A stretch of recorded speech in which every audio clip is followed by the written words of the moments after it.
My wife and I left town for a few days, expecting everything to be exactly as we left it.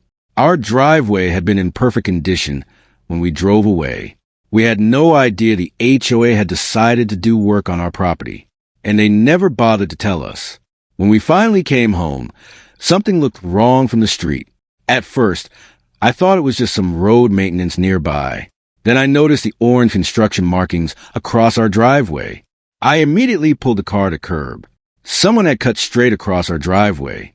The concrete was broken open, and a trench ran through the middle of it. Emily looked at me and asked who could possibly have authorized this. I honestly had no answer. I crouched down and inspected the cut myself. It wasn't random damage.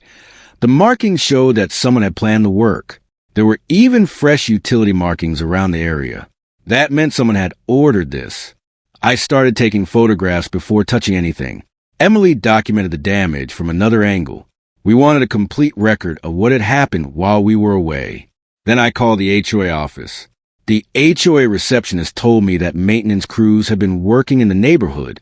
I asked whether they had permission to enter my property. She said she would have to check the records. That answer made me even more suspicious. Instead of sending someone from maintenance, the HOA president came herself. Susan Whitmore walked up the folder and acted completely calm. I pointed toward the destroyed section of our driveway. Her response surprised me. Susan said the work was necessary for neighborhood infrastructure. I asked her why nobody had contacted us before cutting our driveway. She said the HOA considered the work routine. Then I asked her for the permit. Susan searched through the folder for several seconds.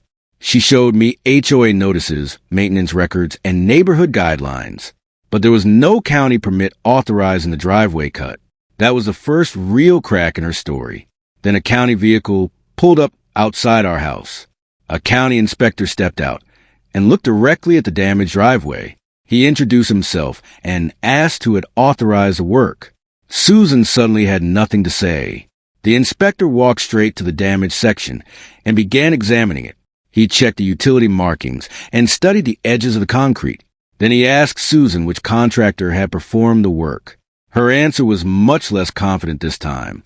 The inspector took measurements and photographed the work. He looked at the utility markings one more time. Then he asked whether the HOA had obtained a county permit before excavation. Susan finally admitted she wasn't sure. Susan started flipping through every document in her folder.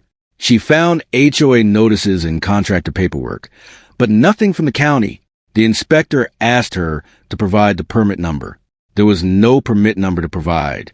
I showed the inspector photographs of the driveway before we left town. He compared them with the condition of the concrete that morning. The difference was obvious. Someone had performed major work without giving us proper notice. Emily showed him every photograph she had taken after we returned. The inspector carefully reviewed the images and made notes on his clipboard. Then he asked us whether anyone had contacted us before the excavation. We both told him the answer was no.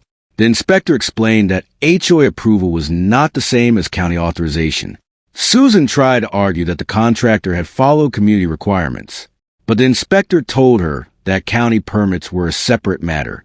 That distinction changed everything. The inspector stepped aside and called his department. He gave them the address, the utility location, and the details of the excavation. We stood quietly while he waited for the record department to respond. A few minutes later, he received the information he needed. The county records showed no active permit for the work on our driveway. The inspector repeated the information to Susan. She immediately claimed that the contractor must have handled the paperwork, but the county records told a different story. The inspector documented the violation and explained the next steps.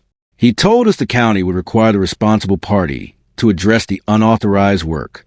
For the first time since we came home, I felt like someone was actually listening, but I still wanted to know who had ordered the excavation. The county had confirmed what I suspected from the beginning. The HOA had authorized work on my driveway without the required county permit.